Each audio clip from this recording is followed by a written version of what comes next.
missionary Renmark na akong kung pwede ta maka-share siya o maka-lecture ka nato about aning stewardship, no?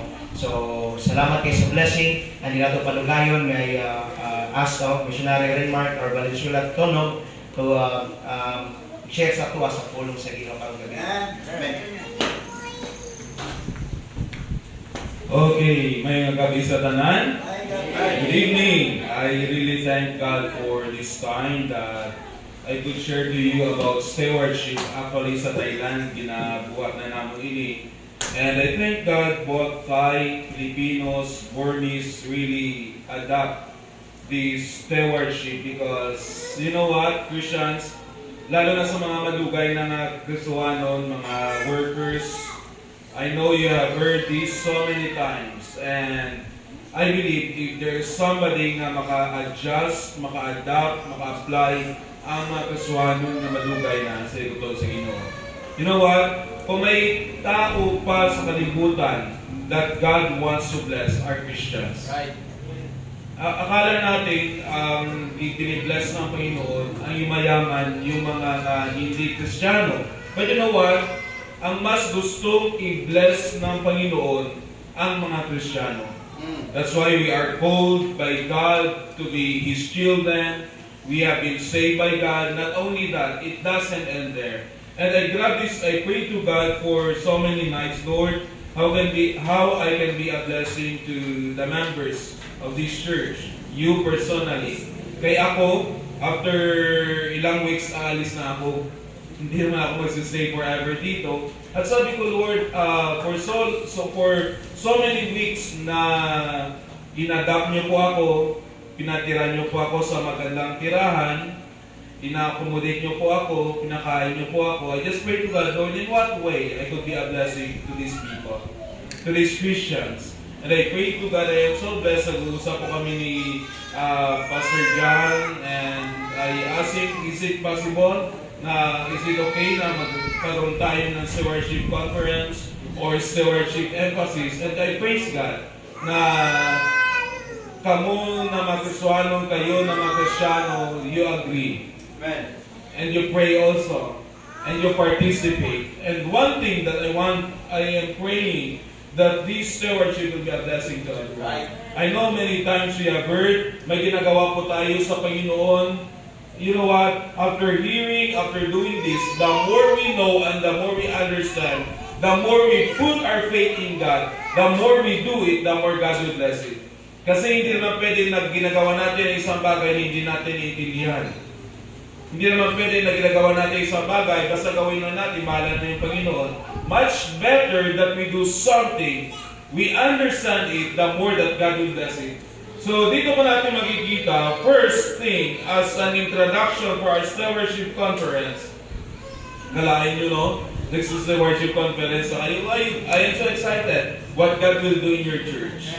What God will do in you. If God is willing, maybe after 5 to 10 years, makapunta, balik ako dito. I am so excited kung gaano na kaganda yung church, no? Gaano na kayo binibless ng Panginoon. Because one thing that I have really seen, as long as Christian is faithful, and true to his commitment to God, in whatever it is, God will bless. That's why there are different kinds of stewardship. Stewardship of time, stewardship of talents, stewardship of treasure. We have the testimony and the temple. So, sa ating lahat, kung titignan po natin, most basic sa atin yung temple and testimony. Because we're always taught about Christian living. Sa mga matatagang na Kristiyano or workers ng Panginoon, most of the time, nagtuturon din kayo. And you know what? We are blessed na ginagamit po tayo ng Panginoon. Who are we to be used by God? Who is me? Who I am to be used by God? Kung titignan ko yung sarili ko, I am unworthy. Wala din akong talento, wala din akong kakayahan. But with God's grace, those that are called by God are equipped by God. Those that are called by God are molded by God to be used more in the ministry of God. Can you imagine kung hindi tayo sa Panginoon, nasa mundo tayo, anong buhay natin ngayon? Pangalawa, may mga tao na linagay ng Panginoon under our hands, under our talents, under our time. And try to imagine, yan na mga tao na yan, they are precious. Saan niya sila kinuha ng Panginoon, tinawag sila ng Panginoon. Sino po tayo na ilalagay sila ng Panginoon sa kamay natin? Sino po tayo na ilalagay tayo sila ng Panginoon sa buhay natin? But why God put them so that God can use us to be a blessing to them. And one day, when we all get to heaven, we're going to enjoy the blessing and testimony. Amen. Sa mga tao nito. You just don't know, Christian, ang mga bata na yan, na minumuld nyo, ang mga disciples nyo, na minumuld nyo, ang binabible study nyo, saan lang sila pupunta? Kung may party kayo sa buhay nila, one day, you will just catch up there in heaven. You are going to enjoy the blessing. Amen. That's why be faithful in what God is giving you. Be open. So I just pray tonight that we'll be open to the Word of God. Let's pray at this moment. And before we pray, I would like to you to open your Bibles in 1 Corinthians 4, 1 and 2. 1 Corinthians chapter 4, verses 1 and 2. A very familiar passage to us. Basahin po natin ang sabay-sabay para mas maintindihan po natin. Let a man, andyan ako? Amen. Amen. Let a man so account of us as of ministers of Christ, as stewards of mysteries of God. Verse number 2. Moreover, it is required in stewards that a man be found faithful. Ano yung character ng stewards? Isa lang. Ang gusto makita ng Panginoon. Faithful. Faithfulness. Faithfulness in time. Faithfulness in talent. Faithfulness in treasure. Faithfulness in testimony. And faithfulness in temple. In so many aspects, if there's one thing that God wants to see for us stewards of God, that we will be found faithful. Let us pray. Our Father God, thank you, Panginoon, sa buhay ng mga Kristiyano na ito. I believe, dear God, it's not an accident that we are here together. Hindi po aksidente na nilagay mo po si Pastor John dito sa simbahan na ito with so many pastors, missionaries, preachers na nilagay niyo po. But Lord, we are so happy na nilagay niyo si Pastor John. I believe you have a great purpose. Together with his wife and his daughter, Panginoon. I pray also, dear God, I pray sa mga Kristiyano na nilagay niyo. May mga Kristiyano na bago. May mga Kristiyano na matagal na Kristiyano. May mga workers. And they are here, not an accident, Panginoon. But they are here. We are here all together as an helpmeet sa gawain na ito. And I just pray, dear God, for tonight, let it be that your words will be a blessing to everyone. Be with us as we ponder very quickly upon thy word. In Jesus' name we pray. Amen. So I will not take your time so long because I respect your time. Some of you pagod. Some of you maraming ginawa buong araw. Some of you naghintay ng stewardship natin. I hope that you are excited. But I respect your time. Time is time. Yan kami sa Thailand. Time is time. May mga time na dati nung practice namin, sara namin yung yung pintuan, yung sara ng church pag na-late. May mga teachers na nagsisimba online na nandiyan sa libas. Bambira, sabi nung tayo, bambira naman to. Parang iglesia to sabi naman Pinoy. May mga time na nasasara. Pero the more siya nasasara, the more siya nagiging faithful. Sana po tayo ganyan din. The more tayo na tinuturuan ng Pinoy, the more tayo nagiging faithful. The more tayo na maraming natututunan, the more tayo nagiging faithful. You know what? Listen to this. Pag sabi ng Panginoon, we are stewards of the mysteries of God. Kayong mga Kristiyano na matatagal, na maraming natutunan, you are the stewards of the mysteries of God. And we need to be faithful. Tayong mga Kristiyano, we need to be faithful with those mysteries. Ano po yung mga mysteries? Mga kaalaman, mga learnings, mga teachings na tinuro ng Panginoon. We need to be faithful. Especially tamang teaching na binigay ng Panginoon. So dito natin makikita, una, let's go first with a common definition or meaning of stewardship. By the way, walang word na stewardship sa Biblia. The same walang word na mission sa Biblia. Pero there's a concept of stewardship. Why? Because there are stewards. There's a concept of mission. Why? Because they are called out ones evangelists, preachers na tinawag ng Panginoon. At dito po natin makikita the Bible that said here, stewardship means the careful and responsible management of something entrusted to one's care. Pag sabi po natin stewardship, it is a responsible management. Ibig sabihin, kung anong binigay ng Panginoon sa iyo, buhay man yan, talents man yan, time man yan, treasure man yan, testimony man yan, whatever things God has entrusted unto you, we need to take care of it. And we are entrusted of God with it. And one day, God will require those things to us. Amen. I-require po tayo ng Panginoon. Tatanungin po tayo ng Panginoon ang ginawa mo sa time mo, sa talent mo, sa treasure mo, sa temple mo, sa testimony mo. All of us will be asked by God. And the longer we became a Christian, you know what? The more we are blessed. Amen. That's right. You know why? Because we have a more time to invest into God. Try to imagine, no? Kung naging Kristiyano ka for 40 years, 40 years of investment sa Panginoon, Amen. naging Kristiyano ka for 50 years, 50 years of investment sa Panginoon, oh, try to imagine gaano karaming rewards magtatanggap mo sa Panginoon. And try to imagine yung mga natutunan mo sa Biblia.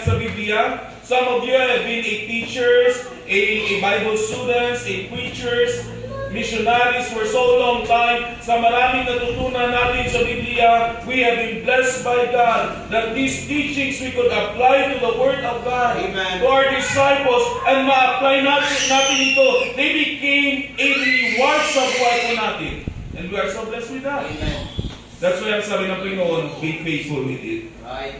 Whatever gifts, talents, treasures, time God has given you. Christian, one thing gusto makita ng Panginoon, faithfulness. Kaya po dito natin makikita, a person that manages the profession of someone else is called a steward. Right.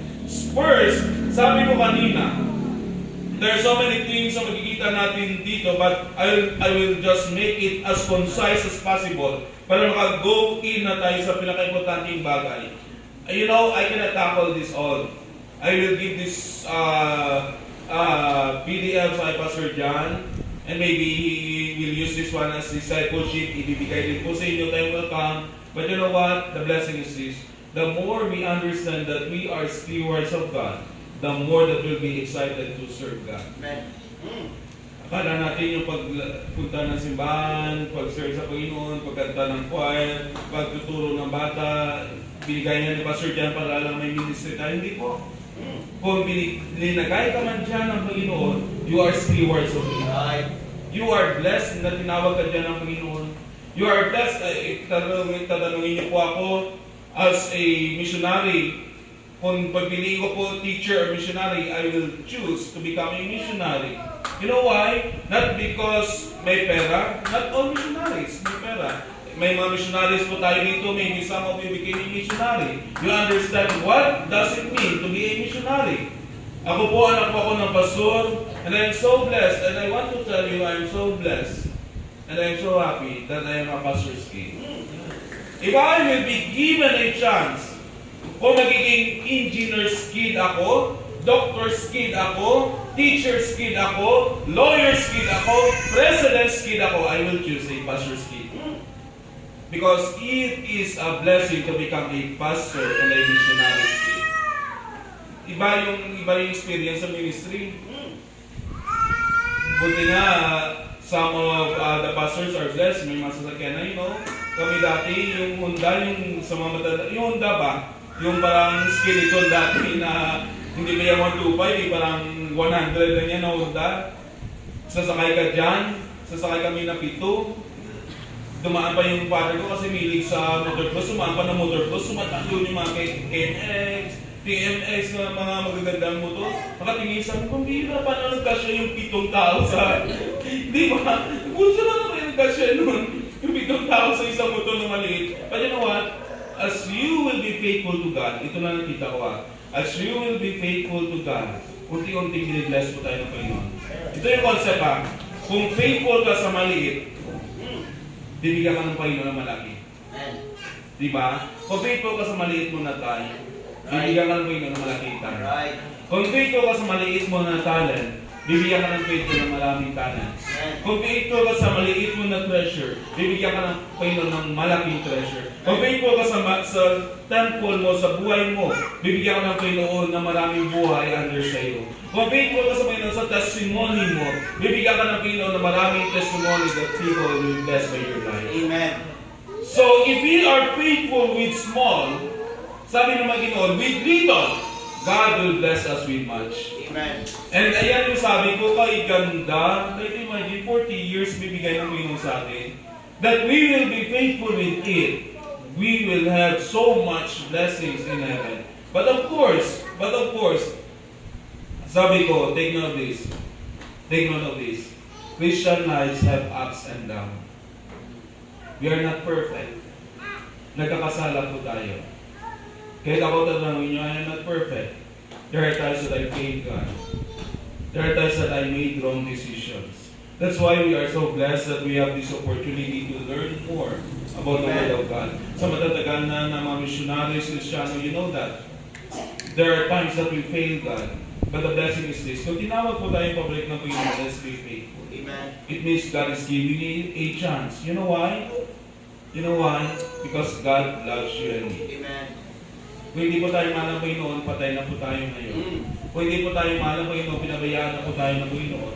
Kung hindi po tayo mahal ng Panginoon, saan na po tayo ngayon? Kung bakit may iglesia po dito, may nilagay na pastor po dito, nilagay po kayo dito, because God loves you and God wants to use your life, and one time, one day, when all of us will face God, Amen. God will tell us, well done, thou good and faithful Amen. servant.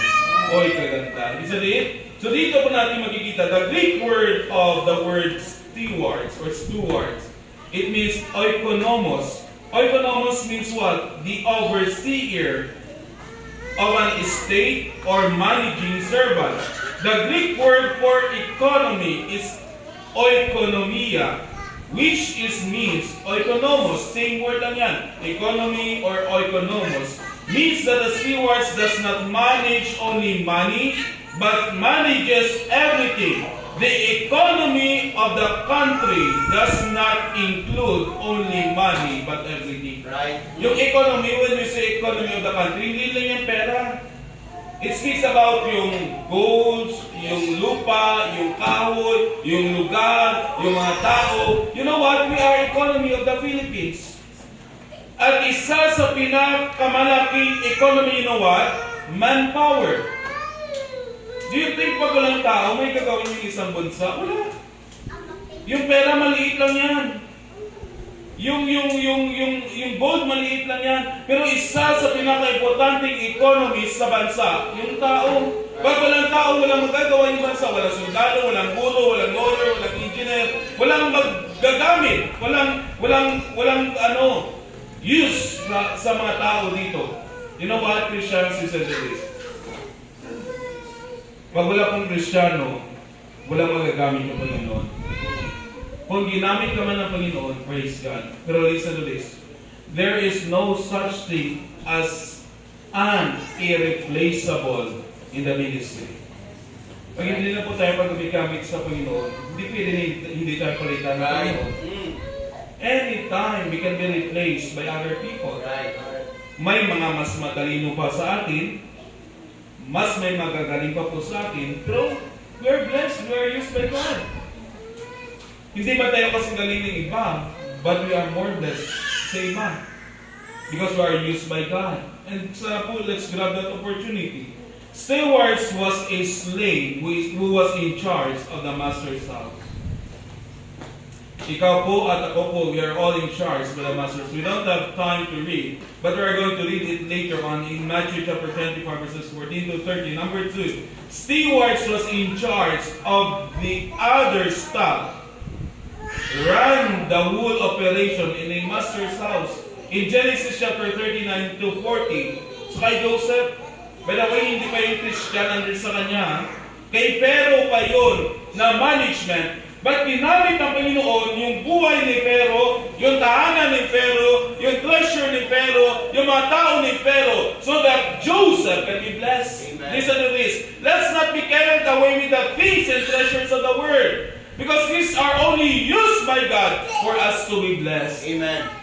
Yung trabaho mo, yung pera mo, yung mga tao na under sa'yo, yung trabaho sa mundo, pwede natin yan gamitin so that we could invest for eternity. Right.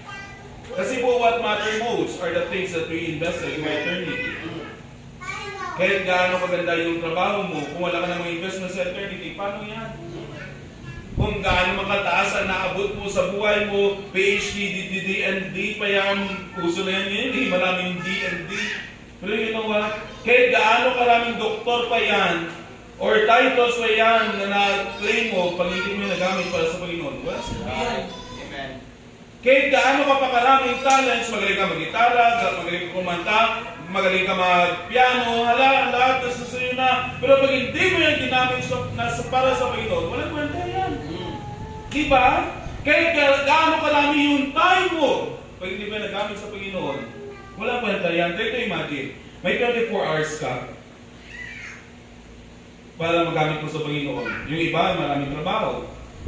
May 5 hours lang, pero ginamit na sa Panginoon. Right. Yung 24 hours mo, hindi mo ginamit sa Panginoon. Ginamit mo lang siguro mga 1 oras. Pagharap sa Panginoon, sila maraming rewards. Yung mga 5 oras, ang ginamit para sa Panginoon. That's why can you see, God is fair. And more ka na time, more i-require ng Panginoon sa iyo.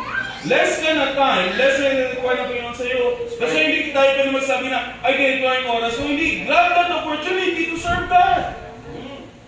Because if we are faithful with that, God will bless us and God will give us more time to serve Him. So, as we go through with this, stewards through authority over others was still his master's slave. So, we don't have much time with that. Ang mga bagay na dapat natin tandaan dito, brothers and sisters in Christ, ito lang po. As Christians, we need to please God. Amen. We need to please our Master. Alam niyo po, sa nagtatrabaho po tayo, lahat naman tayo nagtrabaho dati. Diba? May pinagtrabahuan. Pag galit yung boss natin sa atin, anong mangyayari? Patay tayo. Tanggal tayo sa trabaho, diba? Anong trabaho niya pag galit yung boss natin? Patay tayo. So, ba't ka nag-give effort time sa trabaho mo? You want to please your boss? Kaya kung na-please yung boss mo, pwede may bonus ka. Diba? Maging manager ka. Or later on, ikaw magiging boss din sa ibang tao. Same thing sa Panginoon. Ang Panginoon is our Master. And we need to please God. We need to please God with our time. We need to please God with our talent. We need to please God with our treasure, with our testimony. And that's all. So we could see the overview pala ng buhay ng isang Kristiyano. Nalinagay tayo ng Panginoon sa simbahan. Hindi lang pala pumunta, makinig ng salita ng Panginoon, wait, then next Sunday, pumunta naman ng church. But linagay tayo sa simbahan as a servant ng Panginoon, steward sa Panginoon, we will be used by God that one time, one day, when we face God, we have all the rewards. Amen. That's right. Diba? Kaya Christians, let's be, I hope and I pray as our introduction with this, medyo malalalim to, pero I know, pag in-apply natin ito sa buhay natin, all of us will be blessed. Amen. Sa madadaganan ng Kristiyano, sabi ko, saludo po ako sa inyo. You are still here in the service of God. Amen. You have learned so many things, more than me. Marami pa akong pwedeng matutunan sa buhay niyo po. Sa buhay misyonaryo, sa buhay pagka-Kristiyano, mas marami pa akong matutunan po sa inyo. But yun po yung sabi ng Panginoon, may iba-iba po tayong gifts na binigay ng Panginoon. We need to learn from each other. And we need to help each other. Kaya hindi pantay-pantay yung nilagay ng Panginoon sa simbahan. Kasi kung pantay-pantay, may yaman lahat. Wala na magsusert sa simbahan. Di ba? Wala tayong invest na, sige, tayo na tayo, bili na tayo lahat. Lahat ang gusto natin, bilhin na natin. Pero wala namang mayayaman sa atin, di ba? Kaya may faith tayo sa Panginoon na prayer. Amen. Kasi kung mayaman, kaya ka naman mag-pray sa Panginoon. O pastor, kano ba yan? O ito na, bala na, huwag na kayo mag-ano. Sayang naman, hindi makaka-invest yung iba, di ba? Pero pasalamat po tayo. Iba sa inyo nag-invest ng treasure. Iba sa inyo nag-invest ng time, ng talent. testimony, and temple. That's how we understand the work of God. That's why kung anong binigay ng Panginoon sa iyo, be faithful. Kung ang lima na ito na aspect nasa sa iyo na, praise God. Magagamit mo sa Panginoon, then praise God. But you know what, ito lang, sabi ko kanina, kung faithful ka sa maliit, papalakihin ko yan ng Panginoon. Kung faithful ka sa isang karnero, dalawang karnero, tatlong karnero, palaramihin niya ng Panginoon. Amen. Kung hindi ka faithful sa sheep na dalawa, ba't bibigyan ng Panginoon? So dito po natin makikita, let's go here na, because I have a little time. I have 20 minutes pambira, bilis no? Bawi lang ako bukas, bawi lang ako bukas. Introduction pa naman to eh. Mas maganda pa unti-unti, baka ba mabigla, so mahirap na. Pastor, huwag na tayo mag-conference bukas na pambira, missionary ka. Pinapunta-punta mo pa dito yan. Oh, Pastor, huwag ka naman tanggap na missionary, patay sinadami. Kasi nakunin na pambira, kaya anong ginawa mo doon? Anong ginawa mo doon sa petana yung missionary? Mark, sumbong kita yung pasunabli. So, hindi naman. Unti-unti lang natin, balik kayo mabigla. So, dito po natin magkikita. First, there are four, but I promise I'll do this one very quick. First, the principle of rightful owner. Right. The principle of rightful owner. By the way, una na matutunan natin dito, everything is of God. Right. Psalm chapter 24 verse number 1, the Bible says there, the earth is the Lord's and the fullness thereof, the world and they that dwell therein. Remember this one.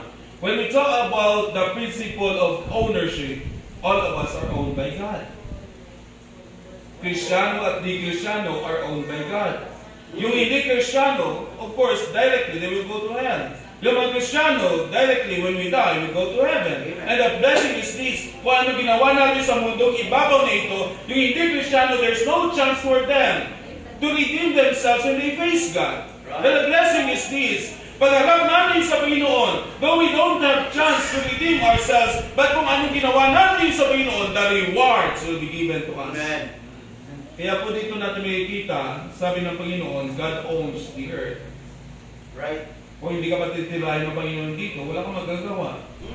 Kung hindi tayo patitirahin ng Panginoon dito, wala tayong magagawa. Hindi naman tayo mabubuhay sa Mars, sa Pluto, sa Jupiter, di ba? Earth lang. So we are blessed that we are placed by God here. God owns the fullness thereof. Ano man nakikita po natin sa Panginoon yan? And ito maganda. God owns that dwell therein. Sino ang nakatira sa mundong ibabaw na ito? God owns them. Right. And I hope and I pray that we will be faithful as we have been owned by God. Job recognized it in Job 1:21. The Bible says there, and said, naked came I out of my mother's womb, and naked shall I return thither. The Lord gave, and the Lord what? Had taken away. Blessed be the name of the Lord. I don't need to tell you about Job. We know the story of Job.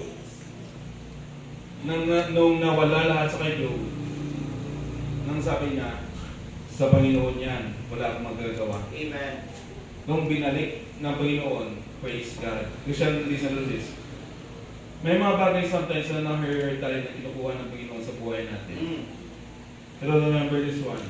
With God's grace, sa Panginoon lahat yan. Amen. Kung binigay man niya ng Panginoon, with God's grace, to God be the glory.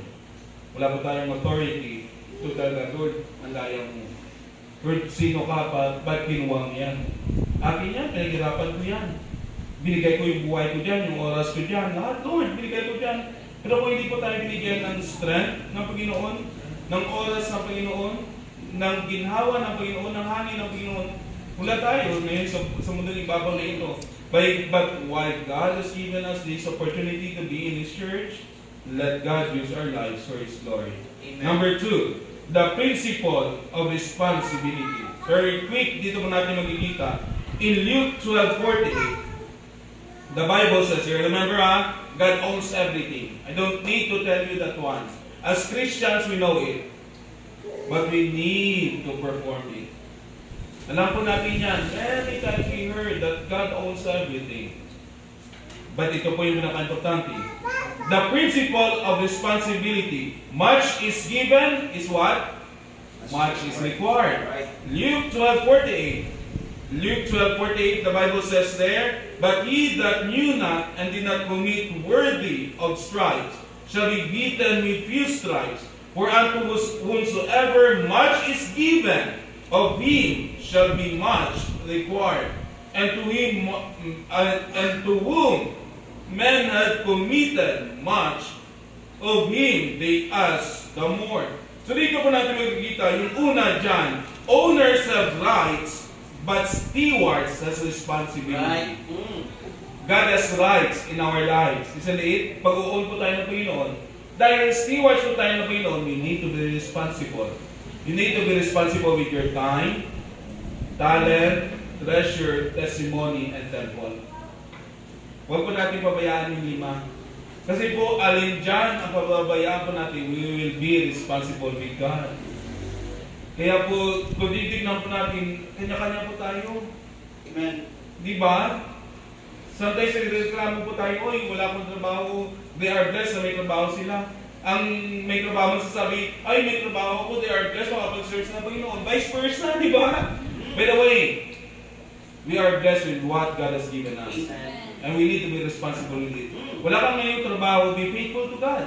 Kasi kung magkakatrabaho ka, maliit na lang yung oras mo sa Panginoon. Di ba?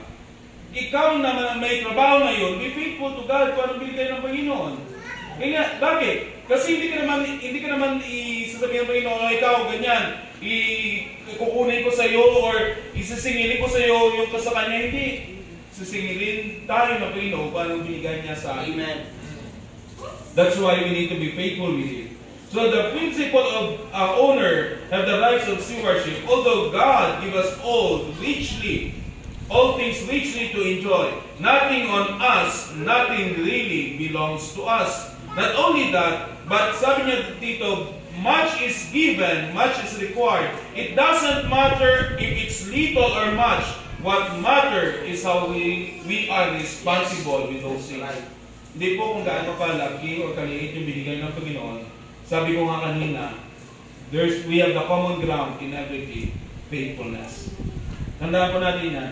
Lahat ng bagay, lahat ng ibibigay ng Panginoon sa atin, we have a common ground, faithfulness.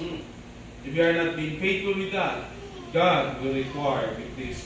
Proverbs 22:2, the Bible says, the rich and poor meet together. Nagkikita-kita, mga mayayaman, mahihirap, nagkikita-kita po tayong lahat. Pero ito po sabi ng Bible, the Lord is the maker of them all. The Lord is the maker of them all. So kung mayaman ka man, o biness ka man ng Panginoon ng konti, o binigyan ka man ng Panginoon ng much, thank God and be faithful with it. Kung tayo po hindi binigyan ng Panginoon ng much, with a little, we need to be faithful. Why? Kung faithful po tayo, may bless din tayo ng Panginoon one day. Di ba? So vice versa po yan. We are happy if a Christian will be blessed by God. Hindi po tayo naiingit.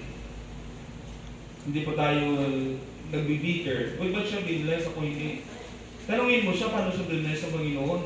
May sikreto yan. Di ba? At ito yung sikreto ng Panginoon. Hindi mo lang alam. Binless ng Panginoon because they are faithful in serving God. Ngayon na nakita mo, nag-binless ng Panginoon. But behind that, you just don't know. Yung paghihirap na sa Panginoon. Yung time na binigay nila. Yung buhay na binigay nila. Yung testimony na pinag-detect nila, yung treasure na binigay nila, yung talents na binigay nila, and now they're blessed by God. Ask them how they're blessed by God. O ikaw na hindi ka pa blessed sa Panginoon in that all aspect, be faithful with God, what God has given you. Why? Kung nakita ng Panginoon na faithful tayo in everything that He has given, He will bless us. We should be responsible to the owner. Why? In Genesis chapter 2 verses 15, sabi ng Panginoon dyan, and the Lord God took the man and put him into the garden of Eden to what? To dress it and keep it. Nung nilagay si Adam sa garden of Eden, hindi sabi ng Panginoon, Adam, bahala ka na dyan. Bahala ka na dyan. Kung anong gagawin mo, bahala ka na dyan. Ikaw bahala dyan, wala akong pakialam. Hindi. Sabi ng Panginoon, Adam, dress it. Halagaan mo. Alagaan mo yung tanim, alagaan mo yung elepante, alagaan mo, can you imagine that? Can you imagine gaano kalaki responsibility binigay kay Adam? Buong mundo. Ikaw kaya mo? Hindi. Isa lang ang iyong anak mo, hindi mo pa kaya eh. Di ba? Umiiyak ka na. Di ba? Isang sasakyan na nga, hindi mo pa kaya eh. Alagaan, di ba? Isang business na nga, hindi mo pa kaya alagaan eh. Isang trabaho na nga, hindi mo pa kaya alagaan. Isang asawa. Siyempre, isang asawa ng man lahat, di ba? Sorry, faithful ako sa isa. Hindi. Iba naman yun. Iba naman yun. Huwag mo yung gamitin. Out of biblical context na yun, bira, sabi ng missionary. Hindi yun. Iba naman yun. Pero ito po sabi ng Panginoon, if you are faithful with it, God will give us much. Amen. Be faithful with it. Be faithful sa 100 square meters. Faithful ka dyan. Later on, God will add you another 100. Amen. God will add you 100. Kasi hindi yan totoo na pag nagbigay ka ng kutsara, bibigyan ka ng Panginoon ng pala. Hindi po yan totoo. Faithful ka lang sa ganyan. I-add ng Panginoon yan because of your service. Magugulat ka na lang, malaki ng blessing ng Panginoon sa iyo. Amen. That's why faithful in little, and little. Because later on you will see, they are much. Amen. Kaya po sabi ng Panginoon dito, be faithful with God, what God has given you.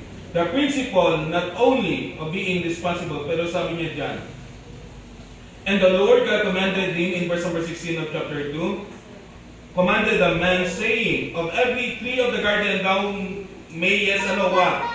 Freely eat. Eat them.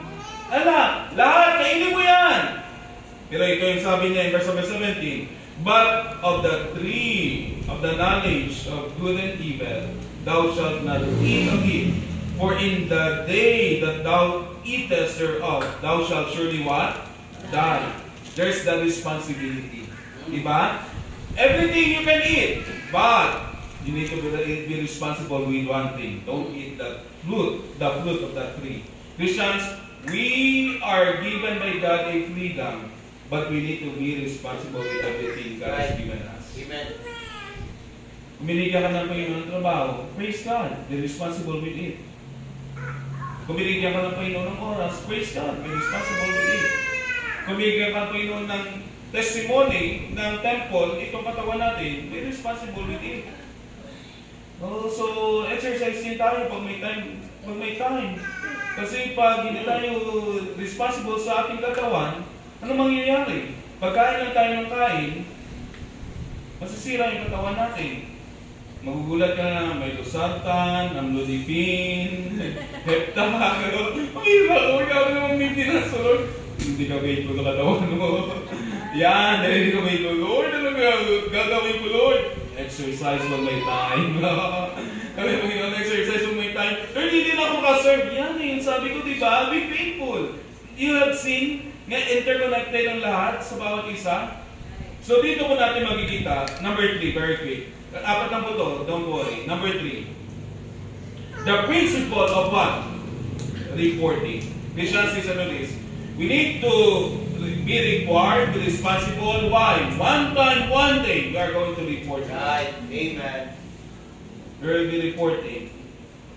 Hindi tatanungin si Pastor John sang binigay sa kanya, hindi tatanungin si Paul anong binigay niya kay Pastor John.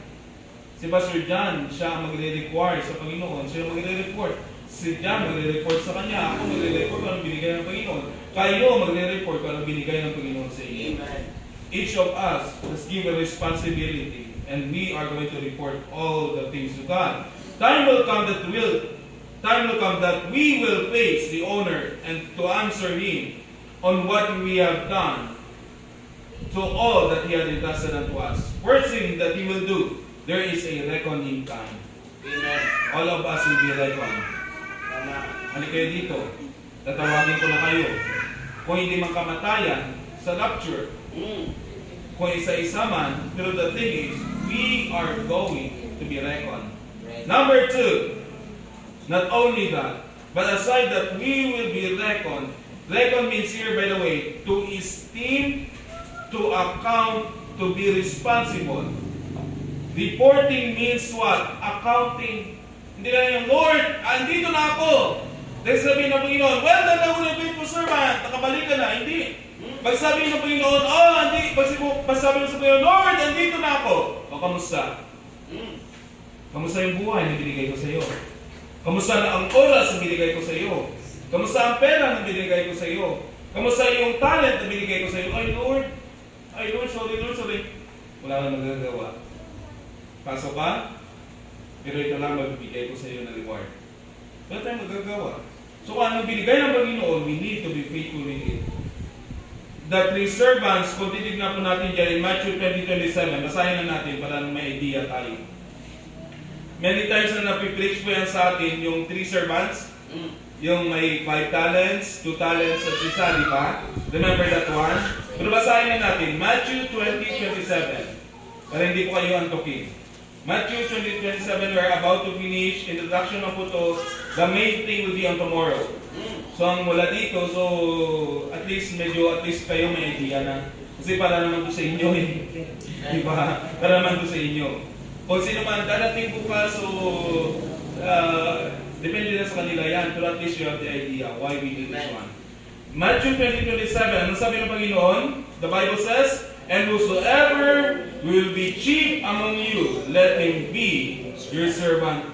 Can you imagine that? Kung sino yung pinakamataas sa inyo, let him be a servant. What is that? What concept is that?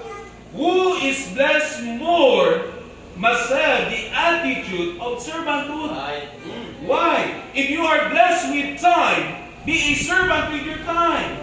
If you are blessed with talent, be the servant of the talent. If you are blessed with treasure or money, what does it mean? Work for God and not for others. That's why sabi ng Panginoon, the love of money is the root of all evil. Hindi po, tandaan natin, hindi po kasalanan magkapera. Pag mahalin mo yung pera, dyan tayo lugi. Kaya po sabi ng Bible, be responsible with it. Kung binigyan ka ng Panginoon ng pera, use it. Don't die with money. Use money so that we could live and glorify God. Amen. Kaya po dito natin magkikita with God's grace. Sabi niya dito, first servant received 5 talents. The second servant received 2 talents. The last servant, the third servant, received how many talents? 1.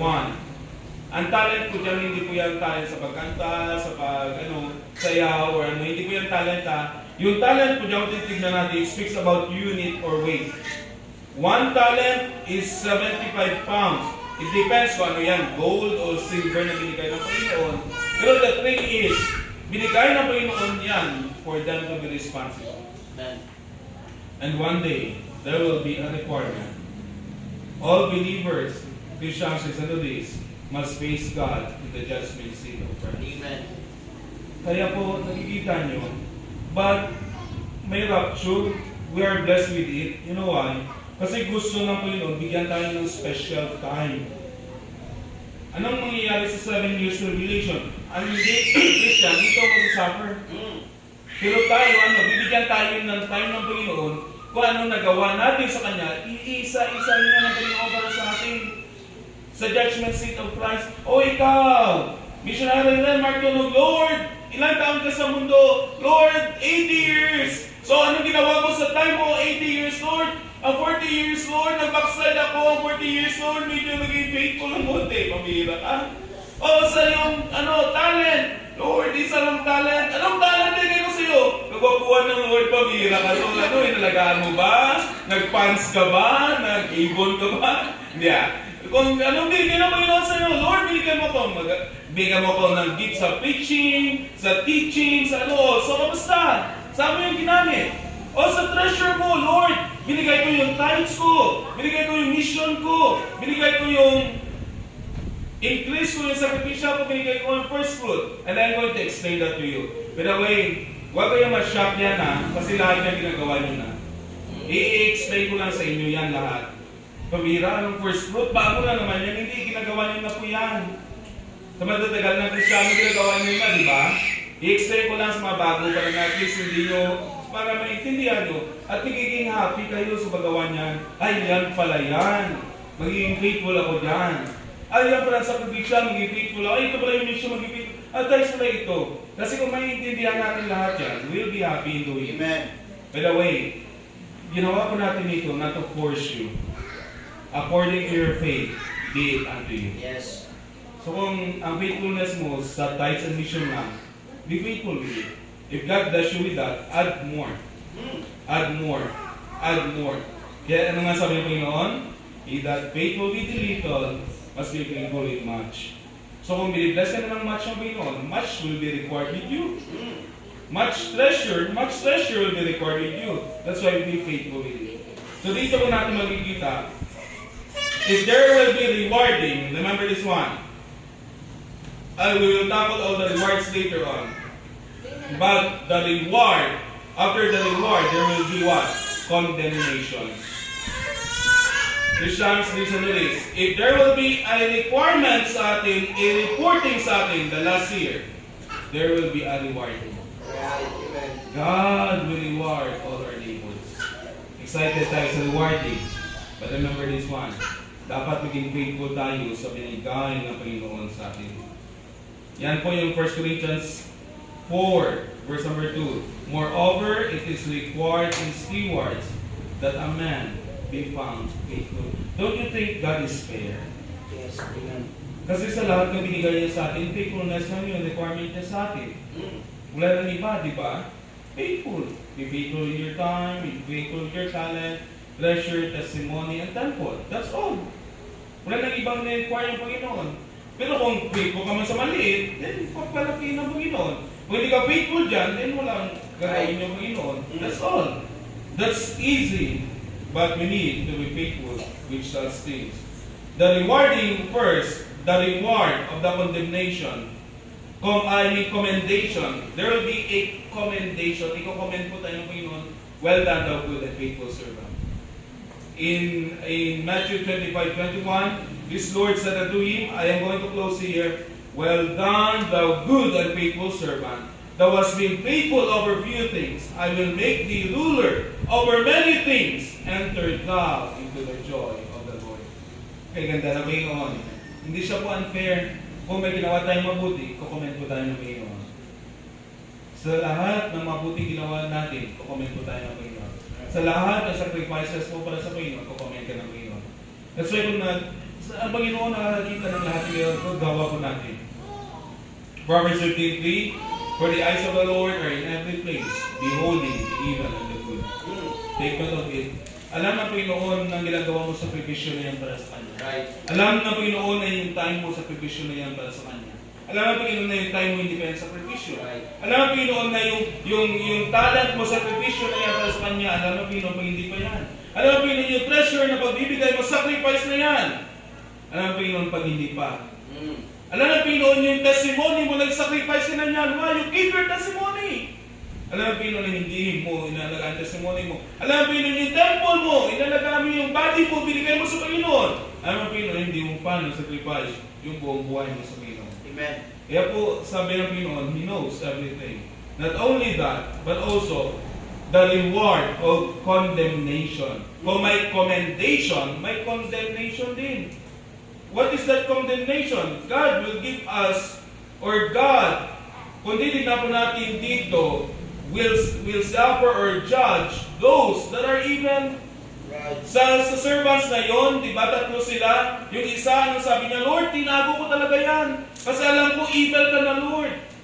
Ano mo ako, i-require mo ako kung ano hindi mo binigay. Sabi ng Panginoon, saan mo yan nakita? Sana naging faithful ka na lang sa isa, edi blinas pa kita. Right.